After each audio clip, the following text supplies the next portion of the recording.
একা একা একা একা এরা তোমার মায়ের শিখেছে হয় খাওয়া খালি পেটে জল আর ভরা পেটে ফল তোমরা এখন ফল খাতা রাতে রাত্রি হলো ডাক্তার বলি দেয় না ডাক্তার ভালো নয় ডায়রিয়া হয় কলেরা হয় আর এগুলা কি ওরে বাবা রাতি দিয়ে সপ্তাহ দিয়ে তরকারি বানানো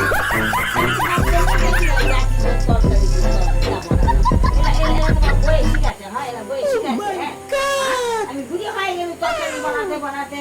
আর এগুলা কি শ্বশুর বই ও এলাকা হয় না কি সুন্দর ঝাল মশলা দিয়ে করে মজবুর করে খাবে তারপরে হাগলা যখন যাবেন তখন ওই শিরমণি ডাক্তার যাওয়া হবে হয় আর আমি না চা খাই গরম চা খাওয়ার বলে গরম বলে চিনি লাগে 2 কেজি চা লাগে ওরা খাওয়া বন্ধ করো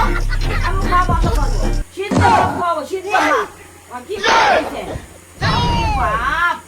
বউ আসিছে তরকারি বনে দিতে হবে রান্ধে দাও আমার কাছে বনে দেয় নাই কি ব্যাপার তোমার হলে এটা কথা কই দাও বুঝা ভালো নয় খুব খারাপ বুড়ি হয়েছে এটা